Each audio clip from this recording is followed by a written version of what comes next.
in which the Parliament had enacted the Communal Land Rights Act, and that was challenged as unconstitutional. The Act, and this is important, was never brought into force. In other words, while it was challenged in this court and all the way up to the Con Court, it was not in force. In other words, it didn't prejudice anyone. And by the time it got to the Con Court, the Minister indicated that he intended repealing the Act. That appears from page 692 of the bundle, paragraphs 40 to 41, where it's indicated that the Minister filed an affidavit in which he indicated that Clara would need to be reviewed. And then, in the course of oral argument, we were informed by counsel that Clara would be repealed in toto. In other words, the Minister responsible for the Act, quite properly, the Con Court holds, quite properly says, don't worry, this Act, which has not yet come into force, is going to be repealed in its entirety. And the question then arose, should the Con Court still pronounce on whether the Act was invalidly passed? And the Con Court held that it did. It did pronounce on that, and it struck it down. It struck down the entire Act on the basis that it had been passed by the incorrect procedure. It was a tagging case about Section 75 versus Section 76. So in a case where the Act had not affected anybody and would not affect anybody on the basis of the Minister's indication of what would be proposed to Parliament, the Con Court still struck it down on a procedural basis. It didn't deal with the substantive arguments because it didn't find the need to, but it still struck it down. And with respect, it must have been correct to do so, because it was an Act which was invalid. And in terms of Section 172, 1A of the Constitution, the court was required to declare the statute invalid. So we say, by analogy, the same applies here. We're in a much stronger case than Tongwane, because here there's a real chance that the Act will continue to have effect. And there's, in fact, as we will demonstrate, no way of Parliament curing the constitutional defect which we've identified. But so if in Tongwane the court would still, in the interests of justice, strike down the Act, similarly this court should not dismiss this application on the basis of ripeness. Could I then move from the question of urgency and ripeness onto the substance and proceed to the first ground of attack, which is Section 231 of the Constitution?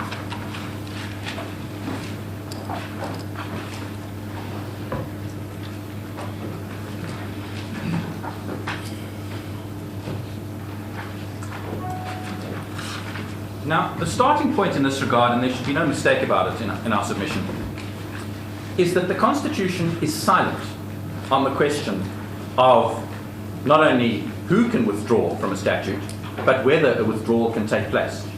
There is nothing in the Constitution which expressly confers a power on anyone to withdraw from a treaty on behalf of the Republic. And that is clear from Section 231 of the Constitution, which appears on page 1 of the bundle. And I'll come back to it in a moment, if I may. But essentially, the Constitution does not say that the country can withdraw from a treaty, and it therefore does not say who could make such a decision. But obviously, quite obviously, it must be implied that the power to enter into a treaty, and more importantly, the power to render a treaty binding on South Africa, implies the power to withdraw from the treaty and render it unbinding, as some of the heads of argument have called it. That must be so because South Africa is free to enter into treaties and withdraw from them, just as ordinary members of the public are free to enter and withdraw from contracts. You're not bound in perpetuity to anything.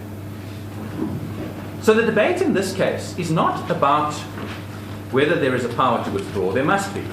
It's a debate about what the Constitution implies. It's a debate about whom the implied power is conferred on. There must be an implied power to withdraw from a treaty, and no one suggests otherwise. And the question is, who is that implied power conferred on? And that is the question which we submit is answered clearly, that it must be conferred on Parliament, not on the executive. Could I now proceed to develop that argument? And in doing so, if the court would bear with me, I will leave out of account entirely the questions of international agreements of what are called a technical, administrative, or executive nature. Those are the 231.3 agreements, because this is not such an agreement and it plays no role. So what I say should not be understood to encompass those agreements. Now, in understanding the effect of Section 239, I beg your pardon, in understanding the effect of Section 231 of the Constitution, the appropriate place to start in our submission would be Glenister, because it explains very neatly what the provision entails. Would the court turn in the bundle of authorities to Glenister? It's Glenister 2, and it appears in the bundle of authorities at page 286, and the passage to which I wish to take the court appears on page 306 at paragraph 89 and following. 89 and following. I'll refer in fact to 89 to 91. This is part of this passage appears in the judgment of Chief Justice Ngcobo. This court will know, of course, that there was a split in Glenister on certain issues, but this part commanded the unanimous support of the court. Now, in paragraph 89, Chief Justice Ngcobo says as follows. He says, the constitutional scheme of section 231 is deeply rooted in the separation of powers, in particular the checks and balances between the executive and the legislature. That sentence is worth underlining. 231 is not merely a procedural mechanism. It is deeply rooted in the separation of powers, and in particular in the checks and balances between the executive and the legislature. And then he carries on. It contemplates 3 legal steps that may be taken in relation to an international agreement, with each step producing different legal consequences. First, it assigns the national executive the authority to negotiate and sign international agreements.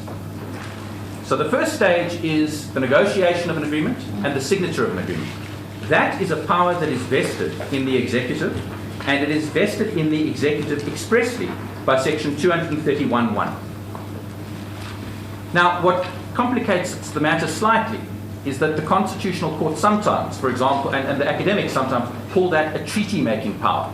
So in Quagliani, which our learned friends rely on, Quagliani refers to the fact that treaty-making lies at the heart of executive power. But when they refer to treaty-making, what they're speaking about is the power to sign, to negotiate and sign international agreements under 231(1). So that's the first stage. Then comes the second stage, and he carries on, Chief Justice Ngcobo. But an international agreement signed by the executive does not automatically bind the Republic, unless it is an agreement of technical, administrative, or executive nature, which is irrelevant. To produce that result, it requires, second, the approval by resolution of Parliament. Now, the Chief Justice couldn't be more clear, but if it needed to be clearer, that is made clear by the wording of 231(2) itself, which says, so 231(1) says the executive signs and negotiates. 231(2) says an international agreement binds the Republic only after it has been approved by resolution in the National Assembly and the National Council of Provinces, unless it is an agreement referred to in subsection 3. It couldn't be clearer. This country cannot be bound by an international treaty unless and until it has been approved by Parliament. It is Parliament that must exercise the duty to ratify the treaty. Could I pause there again? There is a reference in the article by Franziska Zucker, which we've included in the bundle, to explain that the way it works in international law is that the executive deposits the instrument of ratification, almost as though one is publishing it in the government gazette. It's not a perfect analogy, but it's the executive that goes and hands over the piece of paper which says, we have ratified. But the decision to ratify is not that of the executive, it is that of Parliament. And that is made clear by 231(2), and it is made clear by the judgment of Chief Justice Ngcobo. So that's the second stage. And then there's a third stage. And the third stage is referred to in paragraph 90. The approval of an agreement by Parliament does not, however, make it law in the Republic unless it is a self-executing agreement that has been approved by Parliament. Otherwise, and third, an international agreement becomes law in the Republic when it is enacted into law by national legislation. And that is what has happened with the Implementation Act, which I'm going to come to in a moment. And then the court adds, importantly, the approval of an international agreement under 231(2) of the Constitution. Could I pause there? The approval of an international agreement by Parliament under 231(2) conveys South Africa's intention in its capacity as a sovereign state to be bound in international law by the provisions of the agreement. And then there's a quotation from the Vienna Convention, and then it carries on, the approval of an international agreement therefore constitutes an undertaking, let me say again, the approval of an international agreement under 231(2), again by Parliament, therefore constitutes an undertaking at the international level as between South Africa and other states to take steps to comply with the substance of the agreement. Now, what all that makes clear is that it is Parliament that must decide whether South Africa is to be bound by a treaty. The executive can sign it and negotiate it, but it is Parliament that decides whether we are bound by it, and it is Parliament that decides whether the treaty is to be put in place into domestic law. And there can really be no doubt that if the executive were to purport to deliver an instrument of ratification without getting the approval of Parliament in advance, it would be invalid. And that is in fact made clear by Ms. Zucker in her article, which makes it absolutely clear. I will find the reference for the court in a moment. And she expressly makes clear that what happens is that if yes, it's page 776 of the bundle, 776 of the bundle, in the last paragraph, Ms. Zucker says, let's turn the problem around. If the national executive, as the representative of South Africa, ratifies a treaty without approval by resolution in Parliament, namely without obtaining parliamentary consent, then it would constitute a violation of Final Constitution section 231(2) and of the obligation to act in a collaborative manner in exercising its authority. She's absolutely unequivocal on the point. But then she explains another point which demonstrates the problem. However, according to Article 27 of the Vienna Convention, South Africa cannot invoke a violation of its internal laws and procedures as a justification for its failure to discharge its duty in the international treaty question. So in other words, we're in the worst of all worlds here. The executive has violated 231(2) because it has made a decision to unbind, if I can use that phrase, South Africa from the ICC. But the ICC and other nation states have no power to go beyond the executive's decision. They must accept it at face value because of what the Vienna Convention says. So the only way that this problem can be remedied is for this court to declare that the executive has acted unconstitutionally and to declare its decision invalid. Failing that, the decision to withdraw by the executive, taken without the concurrence of Parliament, will remain in place and will have effects.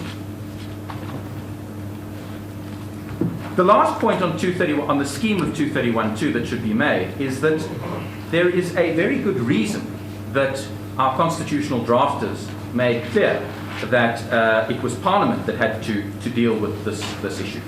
And the court need not go there, but we address those points at paragraph 41 and 42 of our heads of argument, where we quote from the academics Stradom and et al., who make the point that if treaties could become part of our domestic law without participation from the legislature, then wide-ranging lawmaking functions would be conferred on the executive. It is not, according to the separation of powers doctrine, the function of the executive to make law. And then we refer to paragraph 42 to the Doctors for Life case, which makes clear that the Constitutional Court making clear that Parliament and the provincial legislatures are the primary democratic institutions in South Africa. The people have a voice in these institutions, not only through elected representatives, but also through access to committee meetings and deliberations.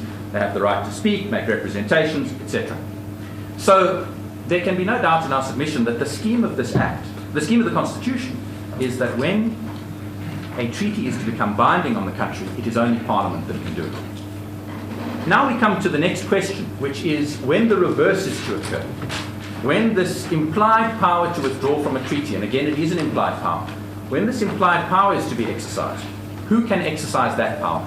Is that a power that vests in the executive, as the government appears to contend, or is it a power that vests in Parliament? We say that there can only be one answer to that, and that it is a power that vests in Parliament. And the reason is that the power to do something ordinarily includes the implied power to undo something. And that is made clear not just as a matter of common law, but more importantly, the Constitutional Court has twice made that clear in the context of a constitutional provision. Could I ask the Court in this regard to begin with the DBV Behuising case? That case appears at page 725 of the bundle, and the passage I wish to refer to is at page 735.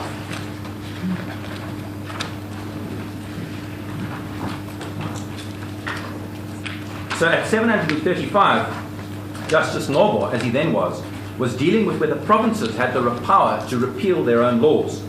And he says at paragraph 21, towards the foot of the page, the Constitution does not expressly confer on the provinces the power to repeal their laws. So again, there was a silence. But obviously there had to be a power to repeal the laws, and so he goes on. This power is nevertheless implicit in Section 43B, read with Section 104(1)(b)(4). Section 43B provides that the legislative authority of the provincial sphere is vested in the provincial legislatures. In terms of 104(1)(b)(4), the provinces have the power to legislate with regard to any matter for which a provision of the Constitution envisages the enactment of provincial legislation. It seems to me, read with these provisions, 43B cannot be construed otherwise as envisaging that the provinces will have the power, the competence to repeal their own laws. In other words, where the Constitution affords you a power to make provincial law, it must afford you a power to repeal provincial law. And it must afford you that power, you, the provincial legislatures, not the executive, not the parliament, not the municipal council. He who has the power to undo it. So that was DVB Behuising.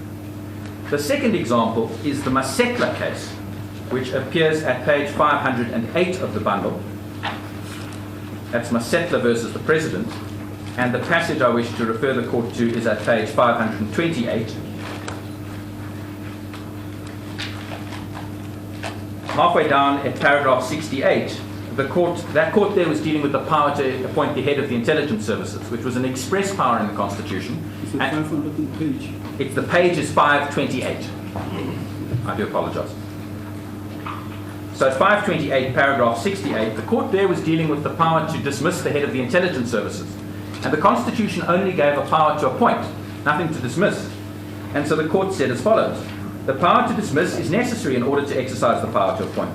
The High Court is right that the power to dismiss the head of the agency is a necessary power without which the pursuit of national security through intelligence services would fail. Without the competence to dismiss, the President would not be able to remove the head of the agency, whatever the circumstances would be. Then it carries on to say, this would lead to an absurdity and severely undermine the constitutional pursuit of the security of this country and its people. That is why the power to dismiss is an essential corollary of the power to appoint, and the power to dismiss must be read into Section 209(2) of the Constitution. There is no doubt that the power to appoint under 209(2) implies a power to dismiss. And then it goes on to say, in the next paragraph, that the power must flow from the empowering constitutional provision. In other words, that it's the same power exercised by the same person, simply in reverse. Now, what is notable is that although Masetla and DVB Behuising are both put up in the heads, there's no answer to it by our learned friends. We say that those cases are clear authority, that where the Constitution confers a power to do A on a particular person, and where it must follow that there is also a power to undo A, it is the same person who must confer the power. And once that is so, it was only Parliament who could have decided to withdraw from their own statute. We make the point at paragraph 48 of the heads that this is essential in order to give effect to the separation of powers, which Chief Justice Nobo explained was covered by Section 231. And it recognises what the Constitutional Court said in Glenister, that it was Parliament under 231(2) that was making a statement that government would adhere to the treaty, and it must therefore be Parliament that changes its mind on that score. And we make the point at paragraph 50 that this is also the only way to facilitate meaningful public participation in a debate of this kind. The question of which treaty South Africa enters into is a matter of considerable public importance. But on the government's version, there is no need for public participation before the government takes its decision, as it happened here. Not only was there no public participation, there was no public notice. The government just announced the decision. That, in our submission, cannot be consistent with the constitutional scheme. What then is the answer to the government's point? What then is the answer to this point by the government on 231? And their answer is effectively twofold. Firstly, what they say is they try and downplay the significance of the notice of withdrawal. They say, well, it's just a mere notification of a future event. But that's not so, with great respect. I've taken the court to Article 127. It is clear that South Africa has withdrawn from the ICC statute. It is merely the effect of that withdrawal that has been delayed, not by virtue of pending parliamentary process, not by virtue of a suspension crafted by government. The only reason that it's been delayed is because Article 127(1) says your withdrawal will come into effect a year after you've done this. So this is not some mere notification of a future event. It is the decision, in terms of Article 127(1), to withdraw from the Rome Statute. It has been made. And of course, the fact that it's made has all sorts of consequences. You have seen, with great respect, my lords, the consequences that it has caused in the ICC. You have seen the debates that have taken place. You have seen the extraordinary public criticism. I always used to think that diplomats were fairly polite about each other in the context of these sorts of international forums. But the criticism that has been leveled against South Africa is trenchant. Not criticism to say necessarily that the concerns are invalid, but criticism to say, even if the concerns are invalid, to withdraw from the ICC and to imperil its existence is extraordinary. And you've read those statements, and I don't need to take you to them. And of course, we know that a mere decision to withdraw, even if it takes a little while to implement, can have enormous practical consequences. If you think about the other treaties which we are party to, the Constitutive Act of the African Union also has a 12-month withdrawal period. Imagine if tomorrow the executive announced that we were withdrawing from the African Union. It would lead to a mad scramble for the next 12 months about where the African Parliament would go, what would happen to all of the arrangements, all while Parliament had not spoken. Similarly, in the Customs Union, the South African Customs Union Agreement prescribes a 12-month notice of withdrawal. Imagine if tomorrow the executive, without public consultation and without going through Parliament, announced that we were no longer going to engage in the trade practices with our neighbours in the South African Customs Union. It would cause untold chaos in the region. That is why the Constitution requires that these decisions be taken by Parliament, not by the executive with a sop thrown to Parliament to say, well, you see whether you want to countermand us. But perhaps more fundamentally, the suggestion that Parliament can somehow ratify or cure the constitutional defect is, in our respectful submission, without any merit. We have made the point in our heads, and I'll get to a reference, that in terms of the decision of Kruger, Kruger versus the President, where a decision is invalid for breaching legality or the Constitution, it is invalid ab initio. It is a nullity. In other words, when the decision was made, it was a nullity. It had no existence. And we make that point at paragraph 56 of our heads of argument, with reference to the judgment in Kruger, and perhaps I should just take the court there for a moment. Kruger is at page 469 of the bundle. 469. And it's the judgment of His Lordship Mr. Justice Squeer. And at paragraph 61, I beg your pardon, at paragraph 52, it's on page 484 of the bundle, paragraph 52, the court says, it follows that the first proclamation is objectively irrational under the doctrine of objective invalidity. Now that, as this court knows well, that is the doctrine that applies to all unconstitutional conduct, for whatever reason it's unconstitutional. Under the doctrine of objective invalidity, the first proclamation should be regarded as having been a nullity from the outset. It was invalid ab initio, and therefore has no effect in law. So that is the effect of the government's decision. It is invalid ab initio, and it has no effect in law. And it is not possible for that to be cured by means of ratification. And that appears on the next page from paragraph 61, because there the court dealt with whether the President could cure his own defect by amending the nullity. And at paragraph 61 he says, in my view, the provisions in question necessarily imply a power to withdraw. And so it says, where the President has issued a proclamation in error, and this proclamation has not yet come into force, it is appropriate that the power to issue such proclamation includes the power to withdraw. However, and this is the important point, however, in my view, the President does not have the power to amend a proclamation issued in error where the original proclamation was void from its commencement, as in this case. I cannot see that a nullity can be amended. So, in other words, even the President, who acts unconstitutionally himself, cannot cure his own constitutional defect. All the more so, then, that Parliament cannot cure the constitutional defect of the executive in this case. It is not capable of resolving this by means of ratification. And that is made clear by one last case which I would wish to refer to on this point, and that is the decision of the Constitutional Court in the Executive Council Western Cape case. That is referred to in the heads of argument, but if I could take the court there, it appears at page 201 of the bundle, and the passage is at page 227, paragraph 64. Now, this case, this court will recall, was about Parliament, which had purported to delegate a lawmaking function to the President.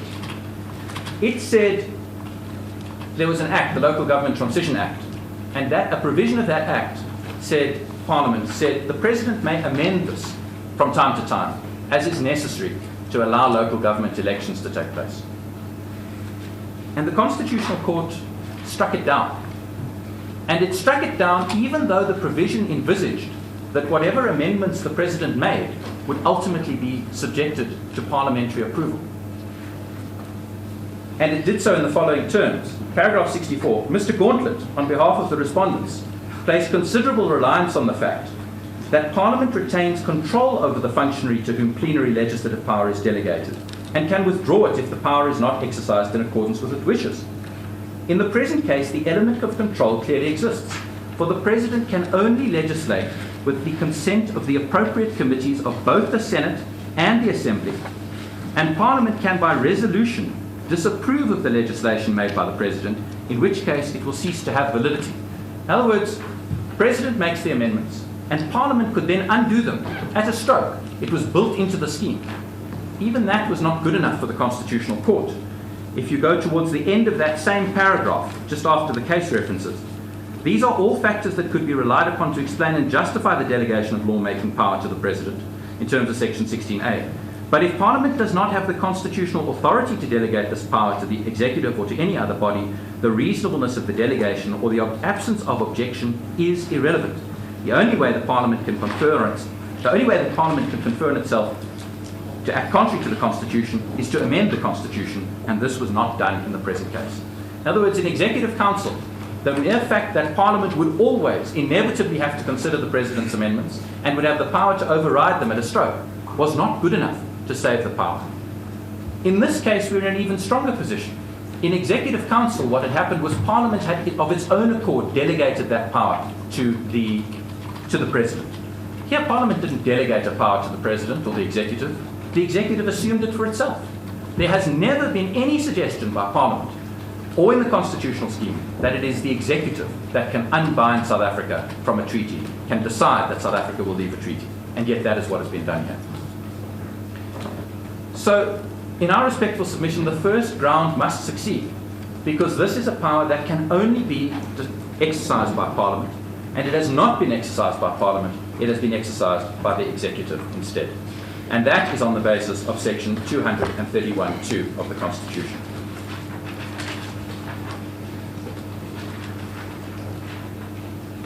Can I then move to the second point? And the second point is similar, but it's slightly different. Our Section 231(2) argument applies to all treaties that have been ratified. If the Court upholds it, as I submit it should, it means that whenever a treaty has been ratified, only Parliament can decide to remove South Africa from the treaty.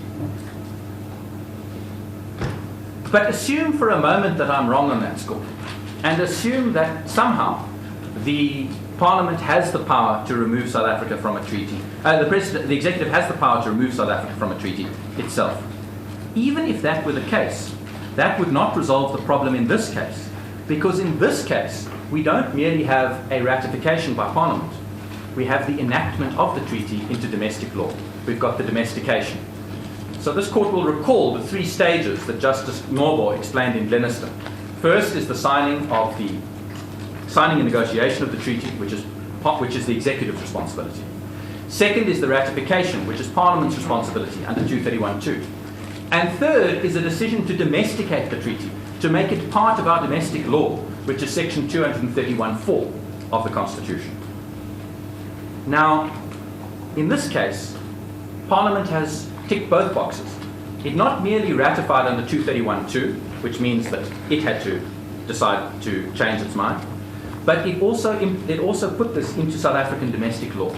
It enacted the Implementation Act, which made this part of domestic law. Now, in understanding the effect of this, it's important with respect to begin with the preamble to the Implementation Act, because it explains what Parliament was trying to do. We quote that in our heads of argument at page 13, paragraph 28.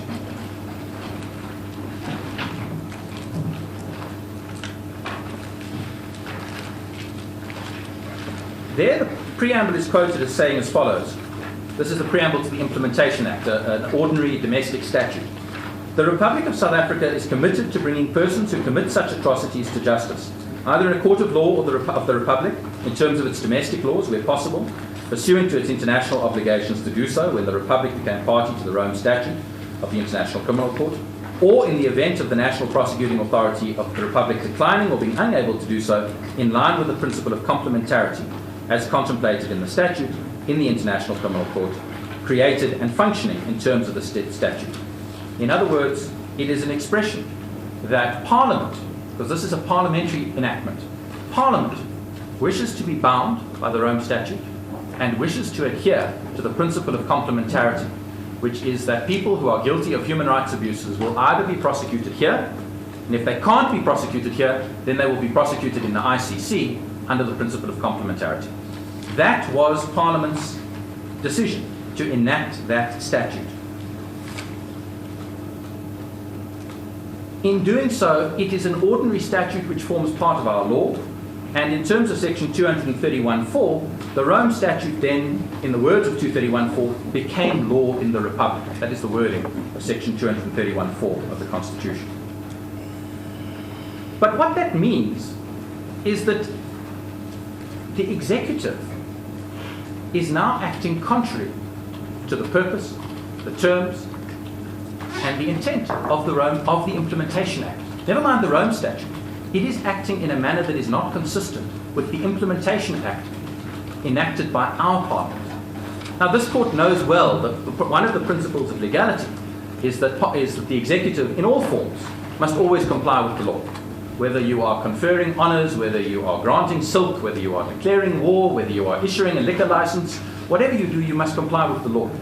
But in this context, the executive has acted in breach of the law. There is on the statute books today, and there was when the executive took its decision, a law enacted by our Parliament which says we want to be part of the Rome Statute, we want to adhere to our obligations, we want to do all that is necessary to give effect to ensuring that people guilty of these crimes are prosecuted here or at the ICC. The executive has now acted contrary to that. It has withdrawn from the Rome Statute in a manner that fundamentally violates the Implementation Act. Because where the Implementation Act's purpose, and that appears from its long title, and I'm now in the heads of argument at paragraph 63, the Implementation Act's purpose is to ensure that South Africa conforms with its obligations set out in the Rome Statute. The executive has done the opposite. It has withdrawn from those obligations. It has indicated that South Africa will no longer be bound by those obligations. Section 3 of the Act says that one of the objects is to create a framework to ensure that the Rome Statute is effectively implemented into the Republic, and to ensure that anything done in this Act conforms with the obligations of the Republic in terms of the statute. The executive has now undermined that by purporting to withdraw from the Rome Statute itself. So the point we make is that so long as the Implementation Act remains in force, the national executive cannot take steps to terminate its obligations under the Rome Statute. It can only do so once Parliament has decided that the Implementation Act will be repealed. Because what is going on here, my lords, is really the usurpation of Parliament's legislative powers. And we make that point at pages 33 and following. The Constitution vests Parliament with the exclusive power to make laws. It did so, and the executive is now effectively repealing those laws by virtue of its own conduct. That much is almost implicitly recognized by the government, because the government has now accepted that it will have to repeal the Implementation Act, and that it will have to do so prior to the Rome Statute coming into force. In other words, it accepts that the Rome Statute and that the withdrawal from the Rome Statute and the Implementation Act cannot sit side by side. They are mutually inconsistent.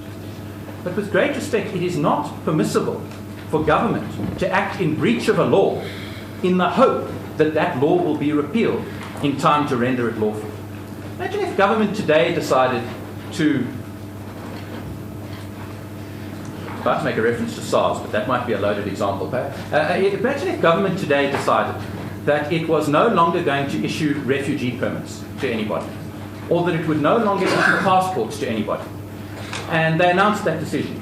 And when people went to court and said, but the Refugees Act requires you to issue refugee permits, and the Identification Act requires you to issue passports, government said, oh, don't worry, we've put a bill before Parliament, and we're going to repeal those acts, and we anticipate that Parliament will agree in a year. They would be laughed out of court. And they would be laughed out of court because government is entitled to propose amendments, and the executive is entitled to propose amendments and repealing of laws. But until those laws are amended and repealed, it must act in a manner that is consistent with them. That is not the case here. When the executive took its decision, it violated the Implementation Act. And it is no answer to say, well, we hope that Parliament will repeal in time before this comes into force. It is not appropriate for government to seek to dictate, for the executive to seek to dictate to Parliament in that regard.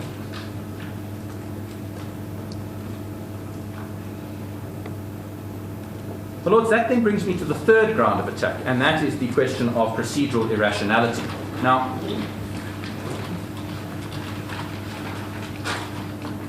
the question of procedural irrationality, again, assumes that the court is not with us on the first two grounds. In other words, assumes that the executive has the power to withdraw from the Rome Statute itself. And it assumes that the executive has the power to withdraw from the Rome Statute even while the Implementation Act is still in force. And the question is, assuming that it has those powers, making both of those assumptions in its favour, what are the procedural obligations it must follow in order to take that decision? And it's really quite a simple point. This court knows from the judgments that we've cited, judgments like Albert in the Constitutional Court, judgments like Democratic Alliance in the Constitutional Court, and judgments like Scalabrini in the SCA. This court knows that even the executive is bound by procedural rationality.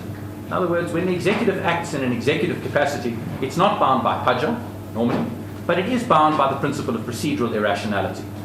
And so that is why in Albert, the Constitutional Court declared the President's decision to institute a pardon regime unconstitutional because it was irrational not to hear from the victims who were affected by the apartheid-era crimes. That's why in Scalabrini, the Supreme Court of Appeal declared invalid the decision by the Director General to close a refugee reception office because he hadn't heard from the NGOs that had an obvious interest in whether he should do so. So they were executive acts, but they were held to be procedurally irrational because they took place without any form of public participation in circumstances where public participation was warranted.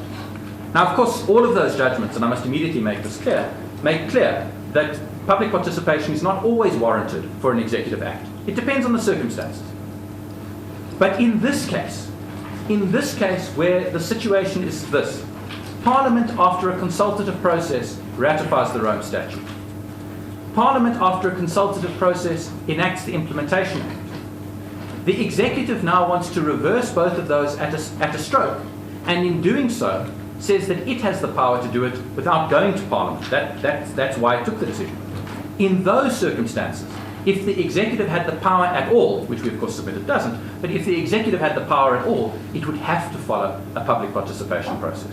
It would have to say to civil society organizations, to opposition parties, to the public at large, we are thinking of changing South Africa's obligations on what is a fundamental matter.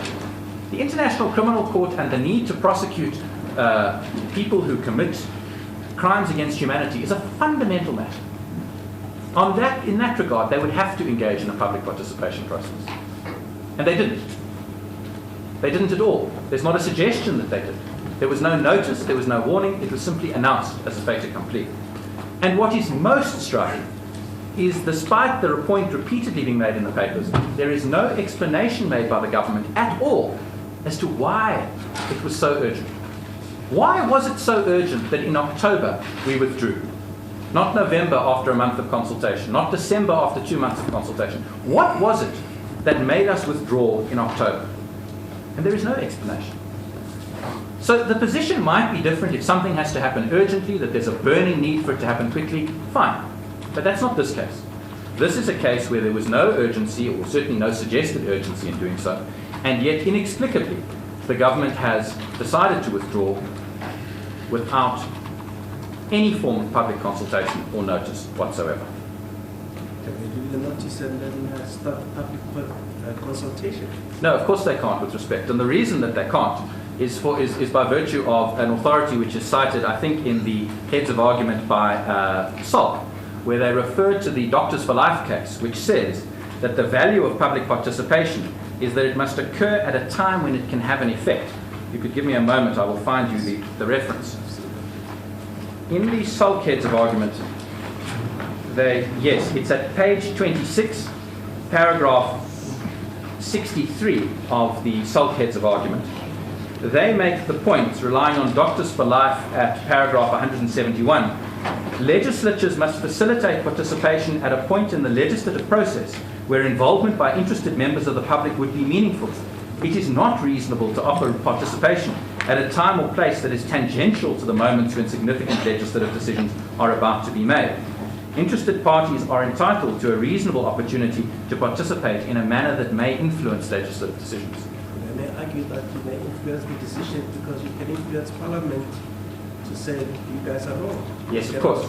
That is their argument. But of course, my lord, what that doesn't account for is that the decision was either valid or invalid at the moment it was taken. If it was invalid, as we say it was, because it didn't take account of public participation, then in the words of Kruger, on objective theory of invalidity, it was a nullity. It can't be cured by hearing people after the fact. And we know that even from administrative law.